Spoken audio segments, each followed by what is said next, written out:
My wife blocked me during the first week of our marriage. People talk about wedding weeks like they're a dream: rose petals, whispered mornings, lazy breakfasts, and long talks about the future. Our first week of marriage started with that illusion. And it ended with me staring at a locked phone screen wondering why my wife had blocked me on every possible platform. We'd been together for just over 2 years before tying the knot. Nothing about it felt rushed. We moved in together 6 months in. Took a trip to Portugal the following spring. Met each other's families. Had fights, of course. Every couple does. But never anything that even hinted at what was coming. Her name was Sienna. She had a calm about her, that's what first drew me in. She made life seem softer, easier. I've always been the type to double-check the locks, plan everything, read the reviews. She just lived. Trusted the current. She was that person who never got lost, even when she didn't know where she was going. And maybe I mistook that for direction, not detachment. Our wedding was simple. Garden venue, 70 guests, family-style dinner, a playlist we made together. People cried during the vows. We both wrote our own. She even surprised me with a short poem in hers, about how we met in a grocery store when I asked her if basil and mint were interchangeable. I knew from that day, she said during the ceremony, that we would never be ordinary. After the ceremony, we checked into a small cottage by the lake. It was just a short drive from the venue. We planned a bigger honeymoon for the fall, but wanted a few days of quiet first. Those first 2 nights were normal. Better than normal. We cooked pasta, drank wine, played music off my phone. We danced once, barefoot in the kitchen. She wore my hoodie. I remember thinking how right it all felt. But then came day 3. I had to run back into the city for a work thing. Just a few hours, I'd promised. Sienna said she'd stay at the cottage and write. She was a part-time editor, freelance. Had a couple of book projects lined up, nothing with a real deadline. When I got back around 6 p.m., the cottage was dark. Her suitcase was gone. So was her laptop. I thought maybe she'd gone for a walk. Or into town. But I waited an hour. Then 2. I called her. No answer. I texted, "Hey, where are you?" Nothing. That night, I slept in the bed alone, trying not to overthink it. We were married. Maybe she needed space. Maybe she had gotten sick. Or overwhelmed. Or maybe I had said something wrong the night before and didn't notice. But the next morning, when I woke up, my text still hadn't been read. The calls went straight to voicemail. I opened Instagram. Her profile had vanished. I tried WhatsApp. Blocked.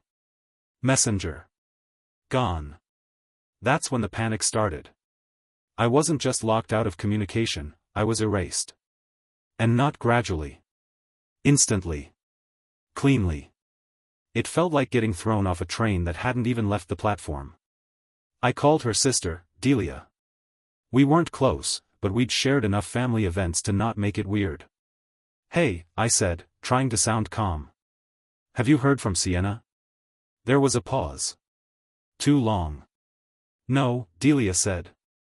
"I thought she was with you. We were at the lake. She left. I haven't been able to reach her. I'll try to call her." She didn't call me back. By the end of that day, I had driven back to the city. I checked our apartment, the one we'd lived in together for the last year and a half. Empty. Her stuff was gone. Not all of it, but enough. The framed photo of us from New Year's. The books she loved. Her coffee machine. The drawer where she kept her chargers and notebooks was neatly closed. Inside it was the marriage certificate. Unfolded. Untouched.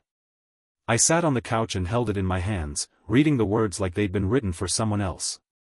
This wasn't a breakup. It wasn't a fight. This was deletion. Erasure. A one-sided vanishing act. By the end of the week, I'd tried everything. Her email bounced back. Her freelance work profile was offline. Her Venmo? Gone. Even her Spotify account had been closed. She hadn't just left. She'd disconnected. I reported her missing. The police were polite but skeptical. "You're married," one officer said, flipping through the report. "She has the right to go silent, unless you suspect foul play." I didn't know what to suspect. The worst part wasn't the silence. It was the fact that there were no signs, no build-up. No warning. No arguments. Just a slow dance in a kitchen, a drive into town, and then a wall of static where a person used to be. I kept going back to those vows. The ones she wrote. The poem.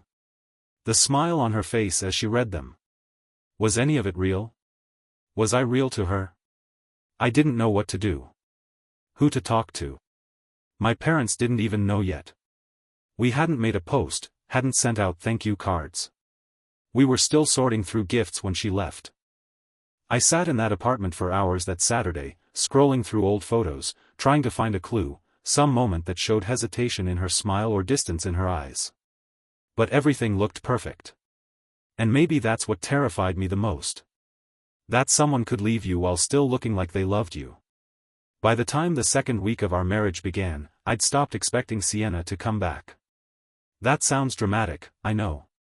People fight. They take space. But this wasn't that. You don't block someone you love across every platform unless your exit isn't temporary. You don't leave your wedding ring on the nightstand unless the whole thing was a performance. And yet, I still left the porch light on. Maybe I didn't want to believe it yet. Maybe I thought there was some version of her I didn't know, one who panicked, bolted, and needed time to figure it out. But deep down, I already knew the truth. It wasn't just that she was gone. It was that she had planned to go. I went through our shared drawers again.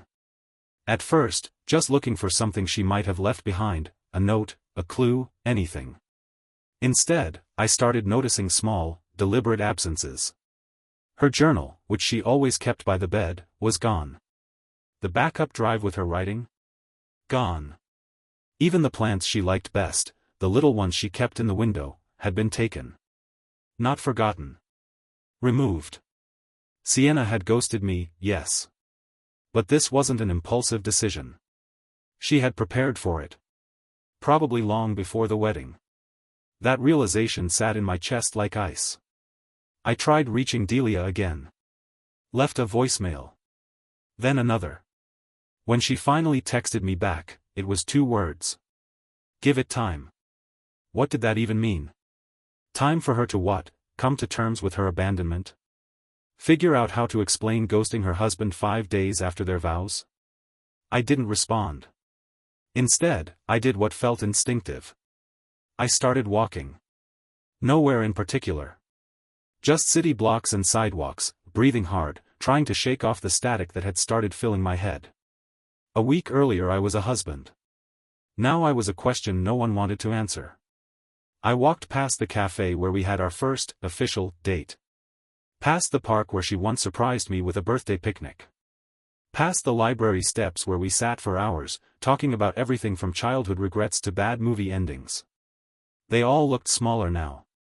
The scenes still lived, but the weight behind them was gone. It's strange how fast memories change color. How the moment you question someone's truth, every smile feels suspect in retrospect. You replay conversations in your head not to remember, but to search, for cracks, for missteps, for things you should have seen and didn't. That night, I opened our wedding video. It was still on my laptop. We hadn't uploaded it yet, hadn't sent it out to anyone. Just a rough cut from the videographer. I watched it on mute. Not because I couldn't bear to hear it, but because I wanted to watch it like a stranger would. Like someone who didn't already know how the story ended. She looked radiant. That's the word everyone used when they saw her on our wedding day. Radiant. And she did. She had this calm in her eyes, like she knew exactly who she was and what she was doing. But watching it now, with the volume off, I saw something else. Detachment. She smiled, yes. She held my hands, yes. But there were moments, tiny, blink and you miss them moments, where her eyes wandered. Where her smile flickered. Where her fingers twitched just slightly in mine. Signs? Maybe. Or maybe I was just looking for something to explain the unexplainable. The video ended. I closed the laptop. And then I cried for the first time since she left. Not loud. Not long. Just enough to let the weight crack through. It wasn't about missing her, not exactly. It was about mourning something I thought I had. The version of love I believed I was living in. The future I was planning for with someone who had already started planning her way out. By day 10, I contacted a lawyer. Not to file anything. Just to understand. What do you do when your wife vanishes during your honeymoon week? Is that abandonment? Is it fraud? He listened carefully, took notes, and told me gently, this isn't normal. But it's not uncommon either. People get scared. People run. But she didn't just run, I said. She blocked me. She vanished. That's different. He nodded slowly. It is. But the law doesn't always measure intent the way the heart does. That stuck with me. The law doesn't measure intent the way the heart does. I walked out of his office with a thin folder of information and no idea what to do next. So I did what I hadn't done yet. I reached out to her friends. Most didn't answer. One replied 2 days later. Hey, I'm not really comfortable getting in the middle. I'm sorry this happened. I hope you get some clarity. Clarity. That word felt like a joke now. There was no clarity in being left in silence. Only echoes. Only shadows where love used to be. There's a strange thing that happens when you go through a public heartbreak. People stop looking at you the same way. Not with cruelty. With discomfort. Your friends hesitate before they ask how you are. Your coworkers look too long before they say good morning. And when people talk about their own relationships, they glance at you like they're afraid to tempt fate. It was week 3 of my marriage, if I could still call it that, and I had officially stopped pretending. At work, I told my manager that things had changed. I didn't say much. Just enough for them to understand that I was going through something private. They didn't press. No one wanted to be the one to ask, didn't you just get married? I think the wedding photos still being on my desk were answer enough. I kept them there longer than I should have. Not because I believed she'd come back. But because I wanted to stare at them sometimes, to remind myself it had really happened. That I hadn't imagined the whole thing. You start to question your memory when someone vanishes like that. You wonder if there were things you missed, big things. Hidden flaws. Secret motives. I kept trying to piece it together like a puzzle missing half its pieces. It was sometime during that 3rd week that I went back to our wedding registry site. I hadn't logged in since before the ceremony. I wanted to see the list, check what gifts we hadn't returned, maybe find a logistical thread that would lead me to something real. What I found instead was that the account had been deleted. Not deactivated. Not made private. Gone. Every record of the registry. Every message. Every name. Gone. That's when I called the company. They confirmed it had been closed by the account holder, Sienna. The request had come from her email address. The same one that now bounced back every time I tried to reach her. I didn't even get angry. I just sat at my kitchen table, staring at my phone, feeling that old familiar wave of cold roll up my spine.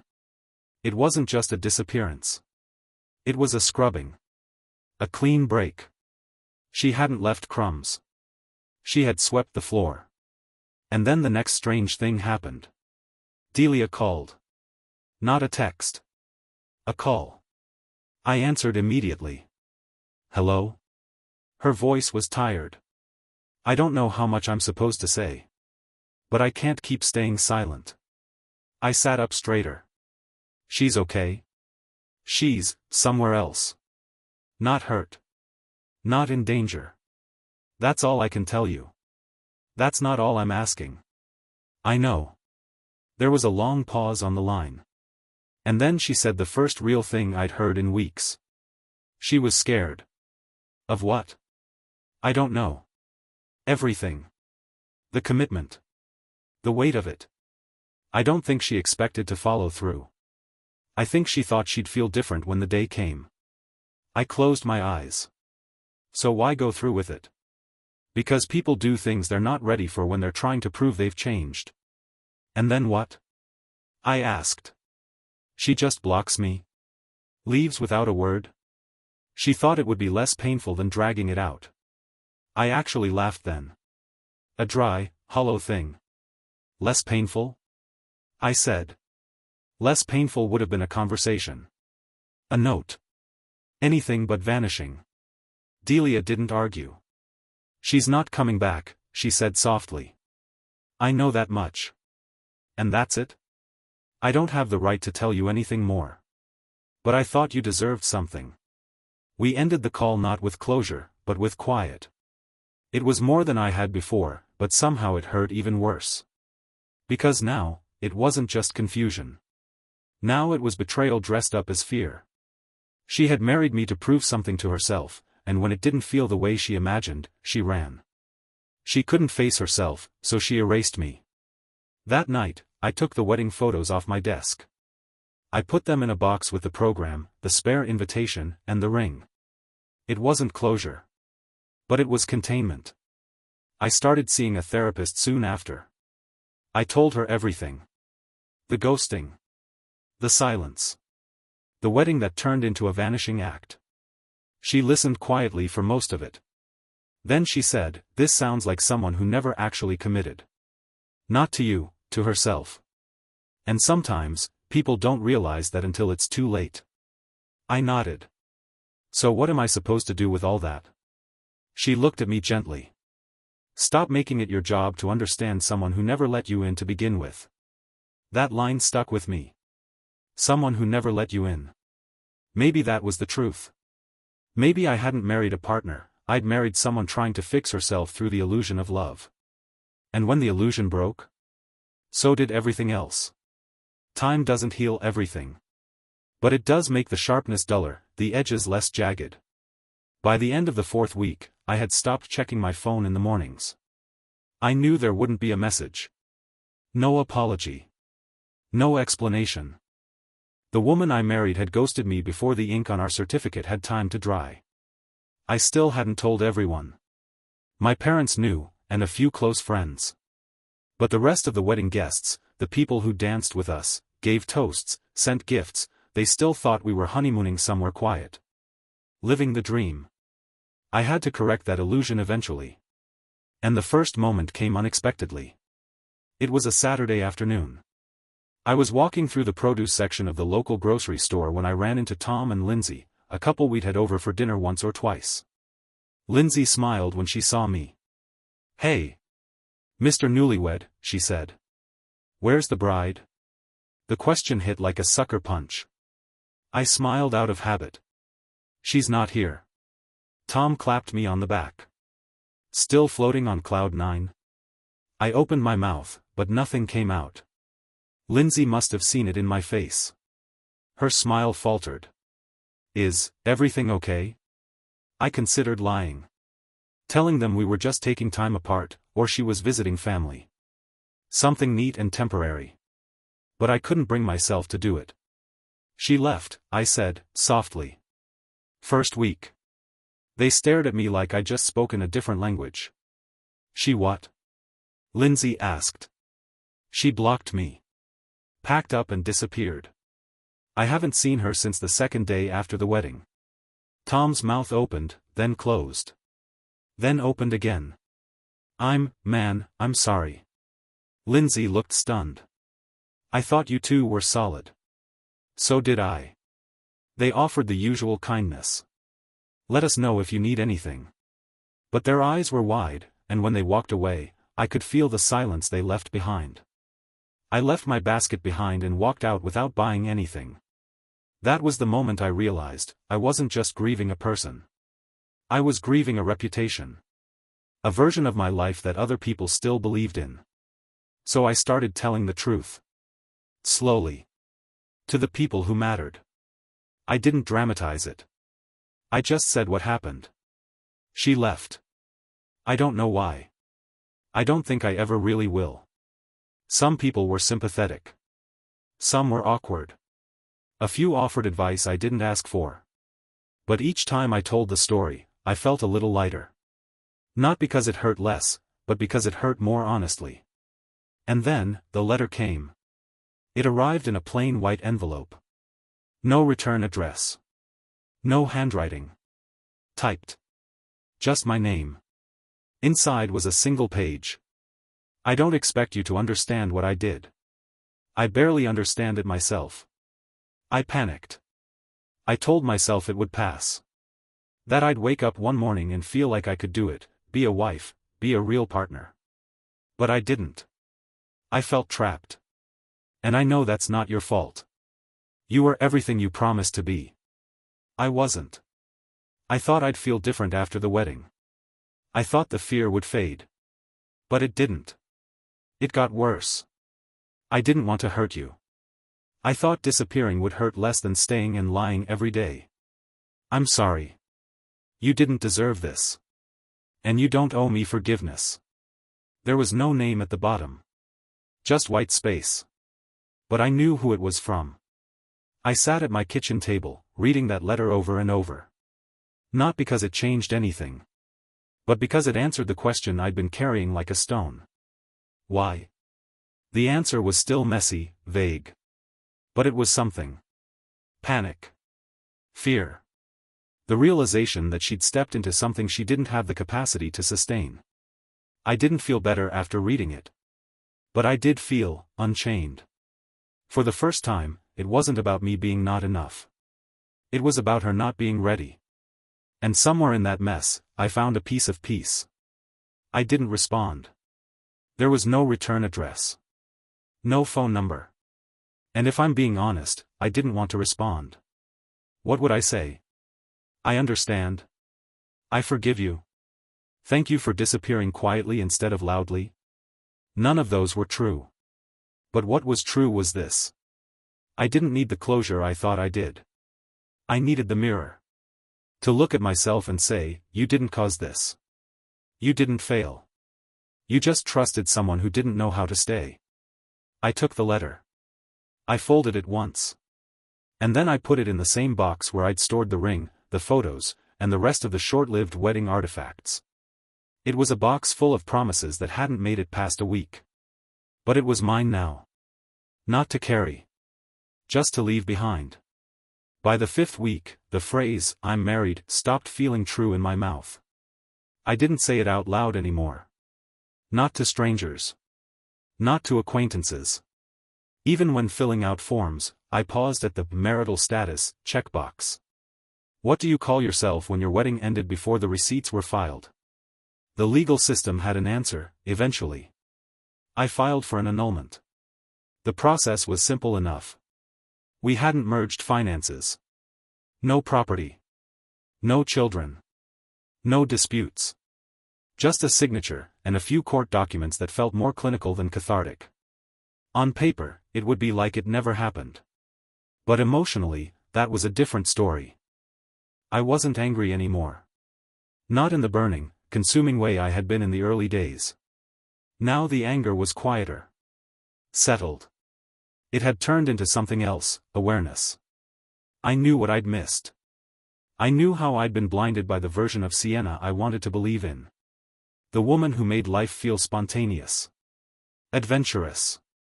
Light. But that wasn't partnership. That was performance. I started rebuilding my days without her. Morning coffee on the balcony instead of 2 mugs by the sink. 1 toothbrush in the holder. Empty closet space where her clothes used to hang. I thought I'd hate the emptiness. I didn't. It was clean. Honest. One Saturday, I went to a bookstore for no reason other than I had nowhere else to be. That used to be our favorite kind of date, browsing the shelves, buying too many books we'd never finish. I wandered past the poetry section, then stopped. There it was. A copy of the very book Sienna had read from during her wedding vows. I pulled it off the shelf and flipped to the page. The poem she had quoted was still there. The lines she had once read to me, tears in her voice. I didn't know what love looked like until it wore your name. She had meant it that day. I believe that now. But loving someone, even sincerely, doesn't mean you're ready for commitment. Wanting someone isn't the same as being able to hold space for them, day in and day out, when life stops being beautiful and starts being real. I didn't buy the book. I put it back on the shelf and walked out with a novel instead, something about survival in the wilderness. The kind of story where a person starts off lost and ends up stronger, alone but whole. Fitting. A few days later, I got a call from a mutual friend, someone who hadn't heard yet. "Hey, man, how's married life?" I didn't pause this time. "It's over." His reaction was what I'd come to expect, surprise, then discomfort, then sympathy. "I'm so sorry. I had no idea." "It's all right," I said. "It happened fast." That was the truth. And I didn't feel the need to explain more. I was learning to carry the story differently. Not like a wound, but like a scar. Something that happened, yes. Something that marked me. But not something that defined me. I was still here. Still working. Still showing up. Still laughing sometimes, even when I didn't expect to. One night, I sat down and wrote something. Not a blog post. Not an email. Just a letter I never planned to send. To Sienna. I wrote. "You were real to me." That's what made it hurt.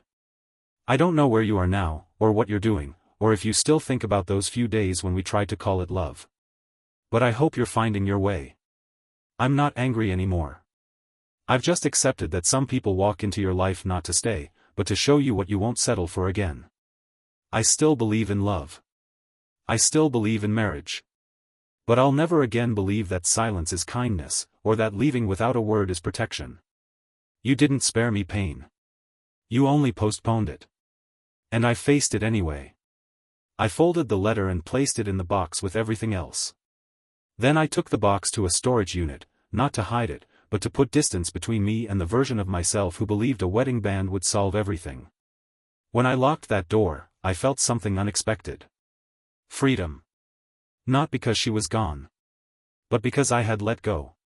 I had survived the collapse of a promise. And I had learned something that will stay with me far longer than the pain. Some people vanish not because they don't care, but because they care in a way that isn't strong enough to stay. And that's not love. That's fear. And I don't live in fear anymore. Thank you for watching the video. Don't forget to like and subscribe to the channel. Have a nice day.